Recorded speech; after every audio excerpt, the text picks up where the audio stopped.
Hello, I just have to put on my gloves because it is cold. So I put on my gloves, I turn on my phone, and now I'm going on my ride. Here we go.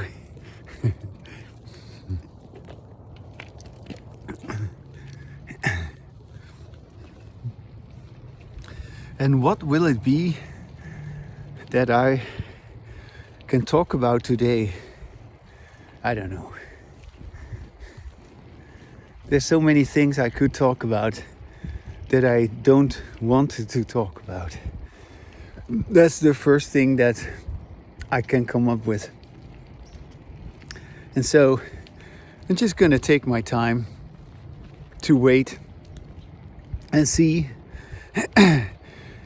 before I say anything that I can sort of get into. It's interesting. At this moment, I haven't really said anything to get into, although I'm saying something.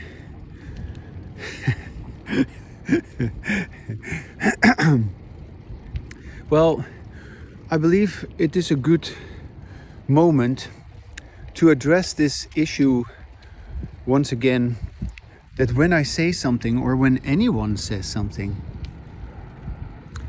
it is so important for people to recognize that when we say something, this is not because we are thinking something. When we say that we think something, we simply say that we think something, but we are not thinking anything. We're just saying something. And so, in this case, I'm just saying what I'm able to say, or anyone would be able to say something, and that's what they would be saying at that moment that they speak. And I really firmly believe that I couldn't say anything else than what I say right now. And yes, that includes my ability to say that there's a lot I don't want to say. Isn't that true? Yeah. And so people don't realize that it is not a matter of what they think, but it's a matter of what they say. And so, and then what you say is not also affecting your thoughts, affecting what you think or what other people think. No, it is again affecting what other people say. And that is my message of today.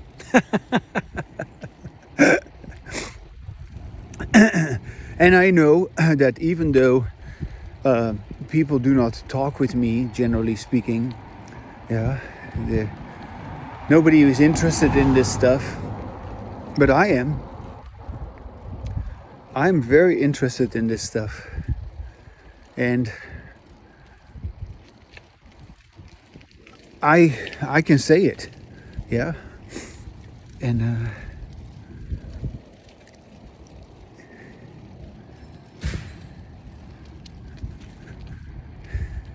oh, look what a beautiful tree there. Nice color.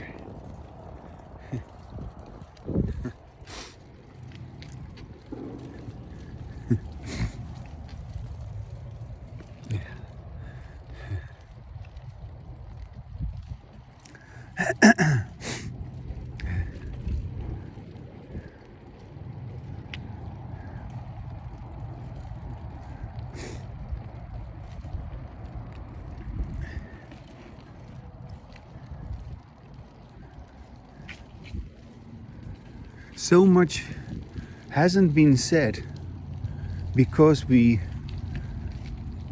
keep saying things that we have already said.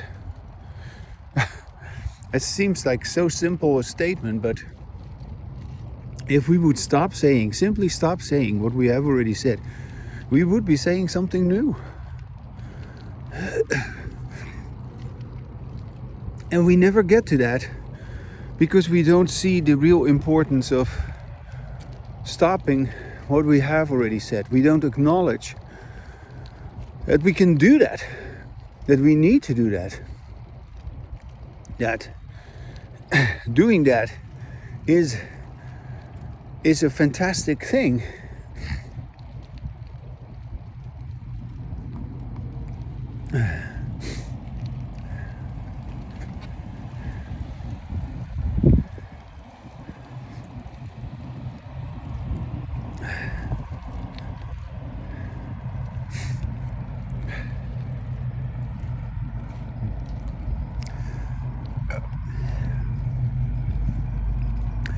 Even if it means that you have nothing to say. So what?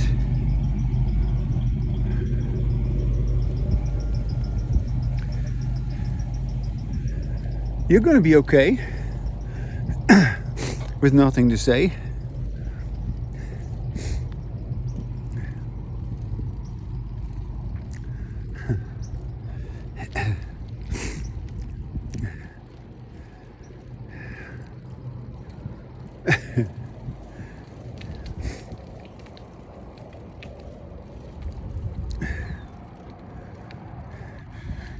You know, lately, and of course this has to do with everything that is happening, but lately I just feel so different from how I've felt before. And things just happen differently for me. Life is different for me these days. And what is so different? Well, I believe the biggest difference is that I don't care to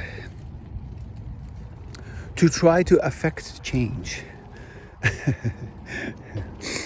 And I admit, you know, that of course I was always so eager to spread my embodied language, let people know about the beauty of embodied language.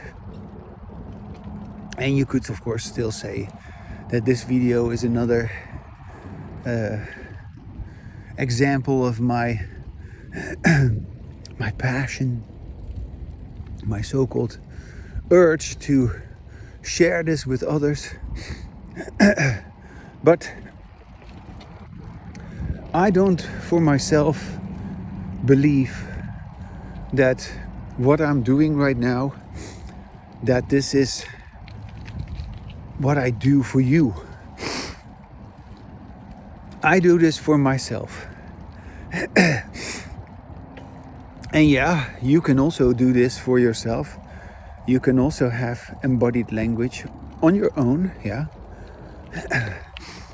And once you have done this on your own, once you've talked like I do with myself,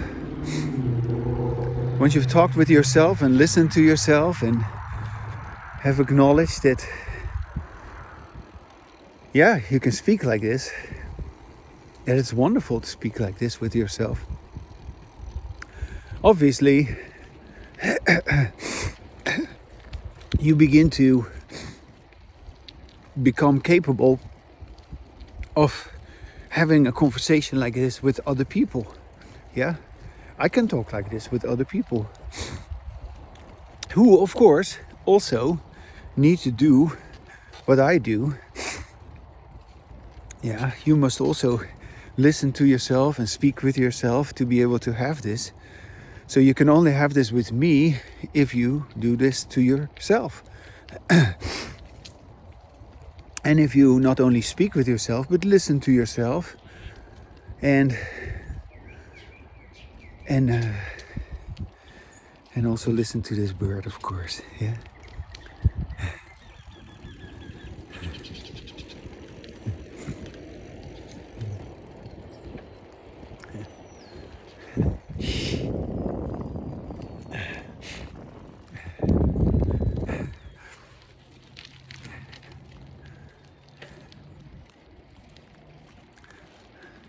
And then we can have embodied language together.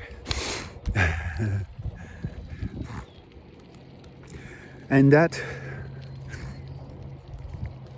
oh yeah, this is of course also my latest pitch. My latest pitch is that, oh yeah, this is the language of freedom and the language of America. Yeah, of course, it is, you know. I mean, I'm living in the language, I'm living in the country where they have the freedom of speech, yeah, enshrined in the Constitution. Now, what more do you need? What more do you need to have this? Well, that's a good question. I know what I needed to have this. Good morning. I needed to abandon everything that has nothing to do with this. Yeah. So I had to abandon my disembodied language, but also all my behaviors that were created and maintained by my disembodied language.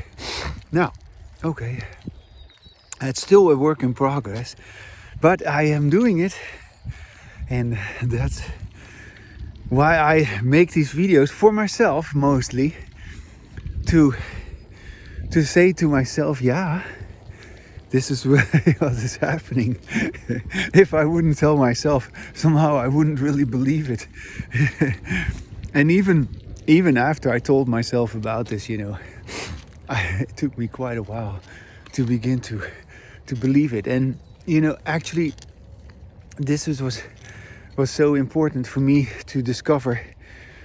I've already explained it many times, but it is really good to revisit it. So certain things are very important to be repeated and revisited as often as you like, as often as you need. And I do that to also, illustrate how important it is. Because, there is what I do. What I do right now is obviously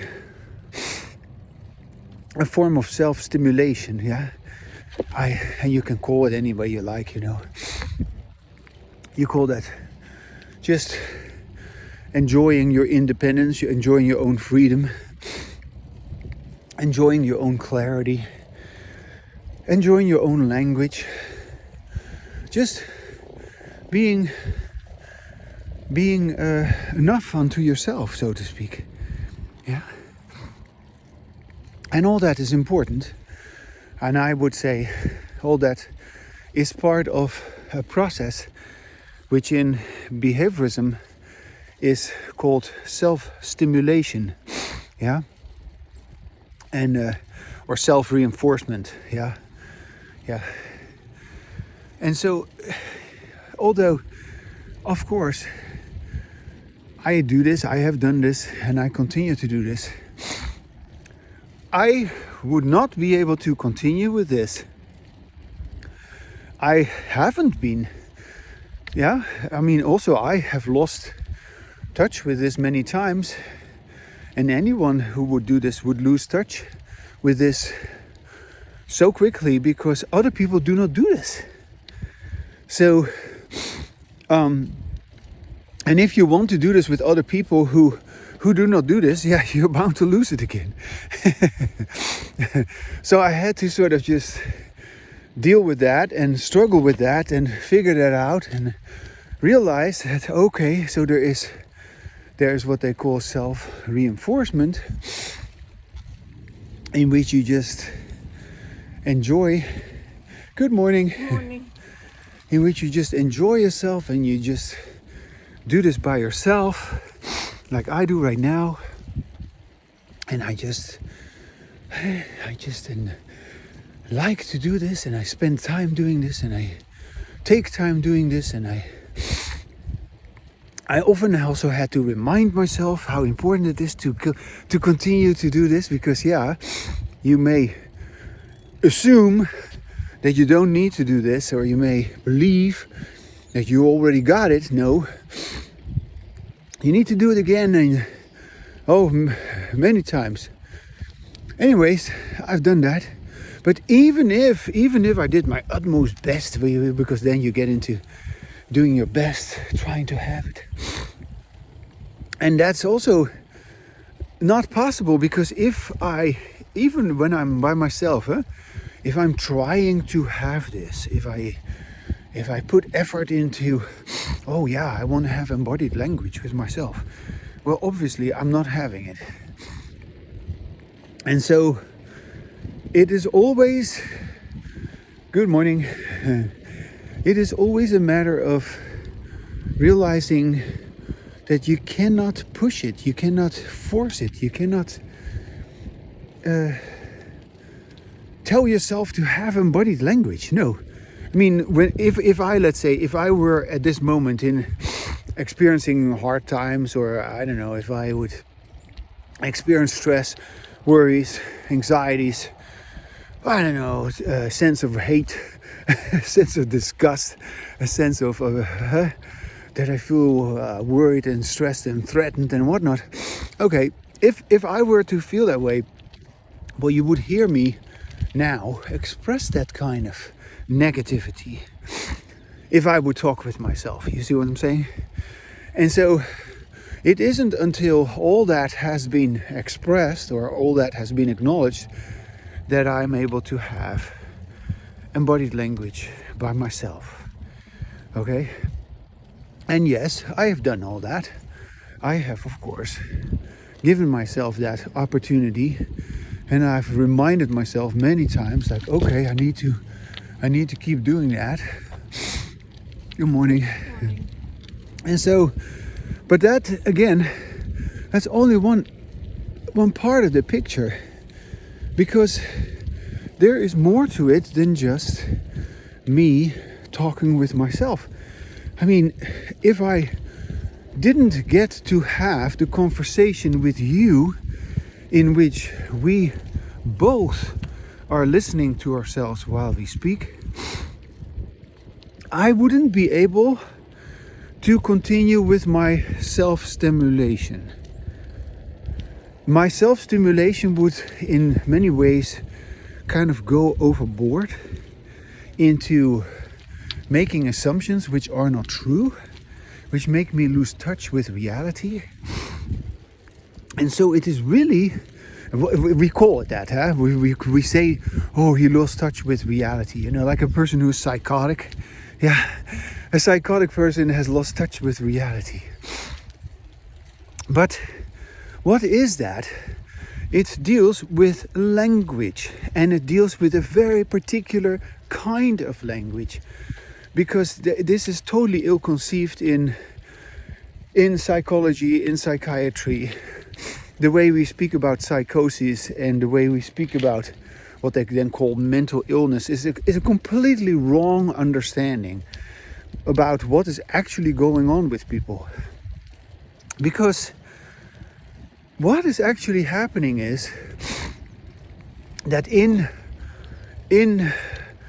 what is generally, of course, disembodied language, people do not listen to themselves while they speak. So the person who becomes quote unquote psychotic is no longer in touch with that kind of so-called conversation in which people do not listen to themselves while they speak. And they are, interestingly also, typical definition or typical description of mental health issues, psychosis, a person is then talking with himself, talking with herself. But all of that pertains to disembodied language. Yeah? Because if a person has, like I do, embodied language, you, as I was just describing, you are doing this very purposefully, very skillfully, very repeatedly, very joyfully, very what is it? caringly is a big word also, because it is a form of self-care. Yeah, that you do this with yourself, that you talk with yourself, that you listen to yourself. But okay, as I have said, all of that is part of self-stimulation. Yeah? Self-stimulation, that you say like, now I'm calm, now I feel good, now I say what I really want to say, now I'm clear, all these things. Now I enjoy myself, now I hear how I sound when I am happy, when I am myself. Yeah. So that's one thing. It is a completely different thing when you and I are having this conversation in which we both do what I do.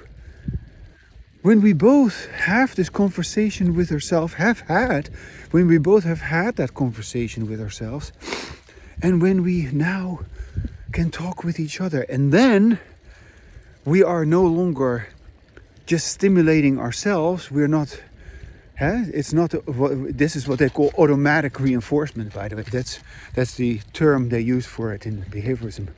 Automatic reinforcement.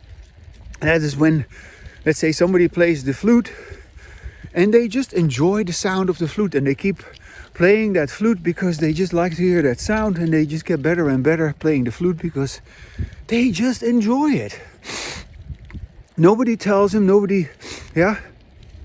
And yes, of course, at some point, maybe they play for other people, and then other people praise them, and then it is no longer self-stimulating. No, now they are being reinforced for this flute playing behavior.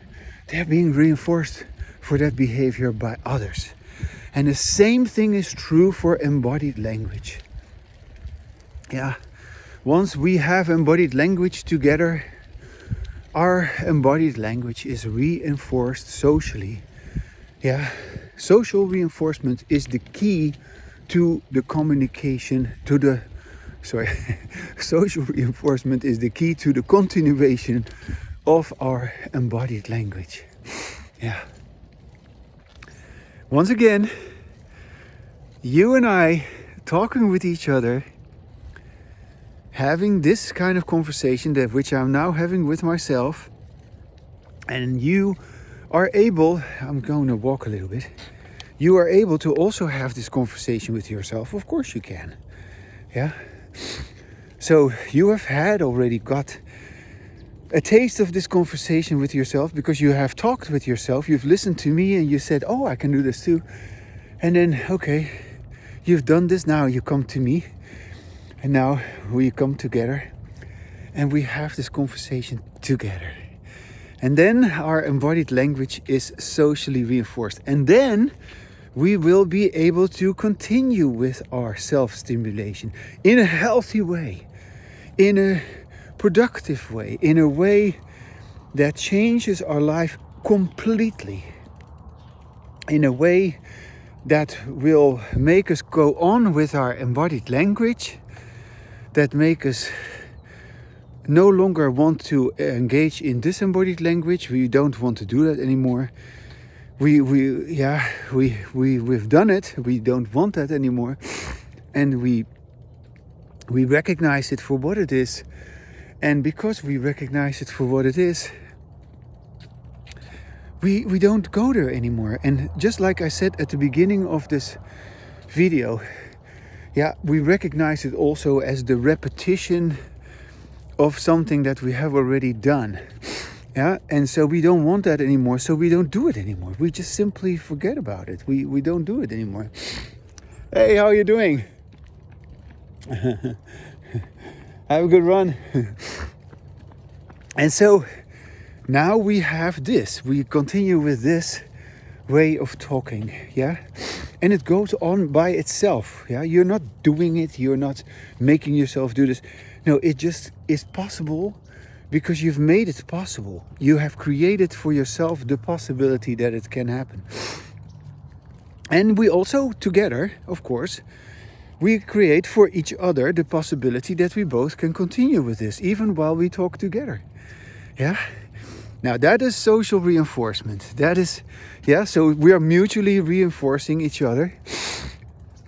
And that is how I believe embodied language will spread. Yeah? And there's no other way in which it can spread than that way. And I have historically, and I will continue to do that, historically I've always done whatever it takes to have my own embodied language, yeah, to have my own self-talk like I have now, and to also have sufficient amount of interaction with other people to have the social reinforcement for this. And of course also in my case it is very different than for anyone who is just going to get started on this. For me it is of course true that I have been socially so often reinforced for this by now that, yeah, you know, it's just like language, you know, like you have all these words in your vocabulary, and these words, you know that language because you were reinforced by the verbal community that you belong to. Regardless of what language you speak, you have been reinforced for your English language or for your Dutch language or for any language that you speak, because the people that you speak with, they reinforce your language. They socially reinforce your language. So when I ask you for the butter and you pass me the butter, yeah, then my language has worked. Yeah. And so that is reinforcement. Because there's this positive outcome when I ask you for the butter. I get the butter, yeah, if I ask you kindly. And of course there's more to it than just that, you know, because I can also say, give me the butter. And then you may be feeling totally scared because otherwise I will be violent towards you. If you don't give me the butter because you're my slave or something like that, I'm the most important person in this world and you are just here to serve me. No, well, of course that is an example of what I would call disembodied language, in which a speaker forces a listener to basically do what the speaker says. And so the listener is not allowed to speak. The listener is just, I don't know, an extension of the speaker, supposedly. And this is how we have been communicating up till now, with our disembodied language. Yeah, in disembodied language in which the other person, the audience, the listener, is just an extension of the speaker. And the speaker is not listening to himself. No, the speaker is only being listened to by listeners who are not speaker. I'm not making this up. This is all just stuff that will begin to make sense to you when you start having embodied language.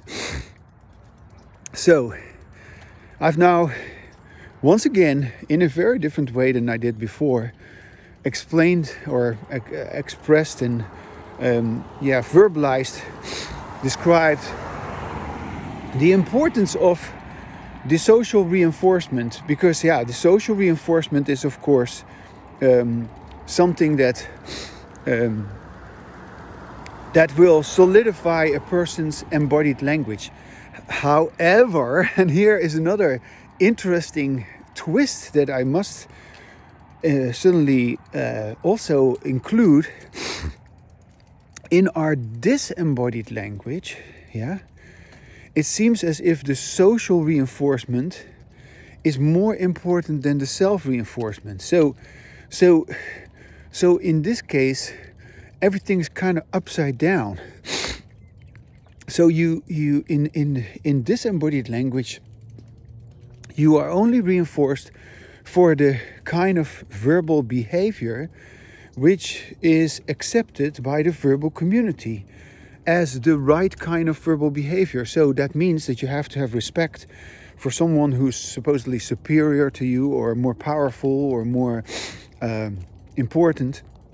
And so you get this whole hierarchy in which certain people are inferior, others are superior, certain people are powerful, other people are presumably powerless. And And you get this whole separation between the speaker and the listener, yeah, where the listener never becomes a speaker or only is allowed to say certain things at certain moments and about certain topics. So you get a whole, also an enforcement of a way of talking, which is social reinforcement of a way of talking, which may have nothing at all to do with how you feel about it as a person, yeah.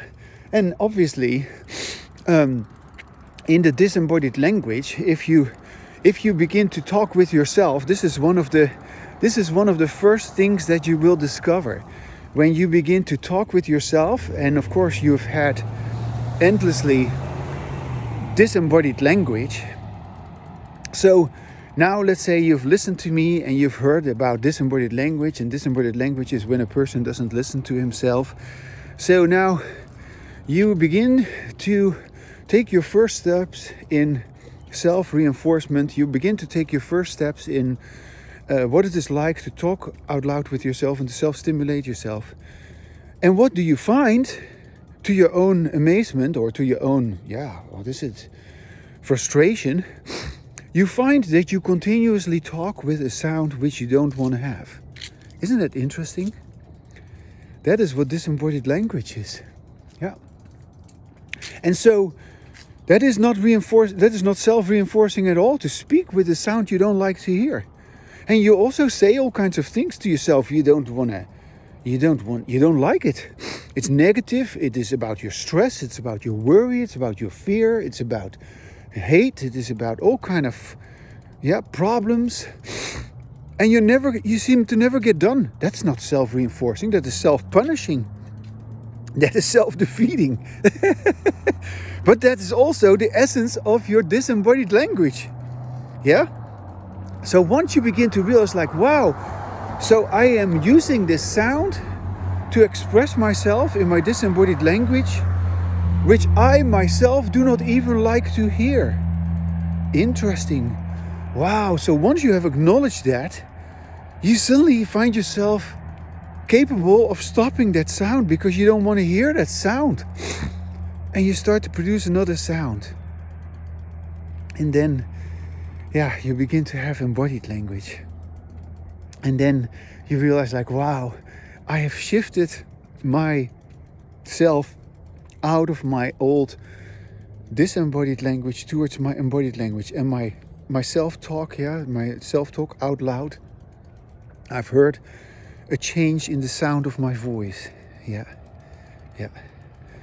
That's what happens. And now, you have gone from a process of self-punishment to self-undermining and, I don't know, self-forgetfulness, you can also say, because, you're not in touch with yourself in disembodied language.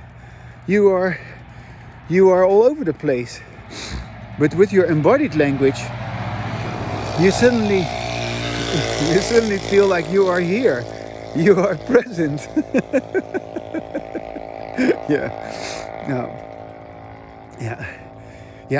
And it's so as I was just saying, just to recapitulate, in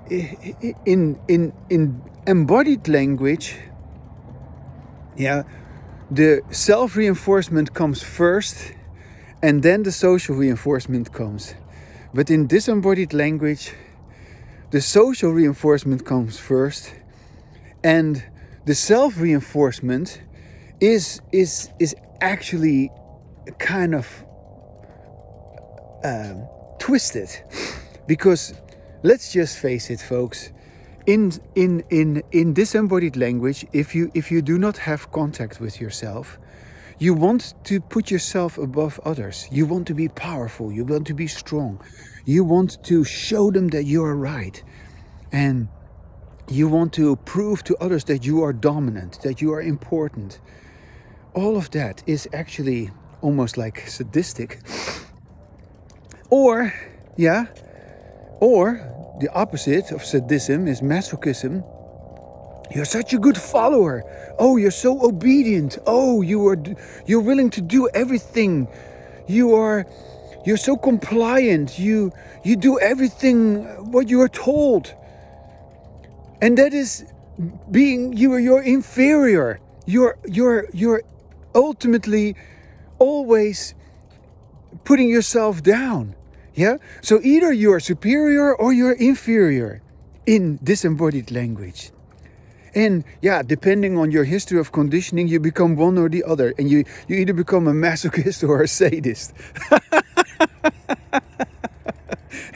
And in embodied language, you're neither a sadist nor a masochist. You're done with those type of neurotic obsessions, yeah? Because that's what they are. And so it's an enormous liberation, and especially, of course, especially when you, like I was just saying, when you progress from your own self-talk, yeah? Oh, gotta show you the upcoming sun here. When you progress from your own self-talk to the social reinforcement in which you are assured that your embodied language can and will continue. And yeah, and then the ongoing embodied language, that is your language enlightenment. Yeah. And then the sun rises, and then we are at the beginning of a wonderful new day. And that is the beginning of this day for me, which I have now described again in this way. Okay, I gotta leave it here for now. Gotta take off my gloves here first. Hold on a second. Okay. Alright, have a wonderful day.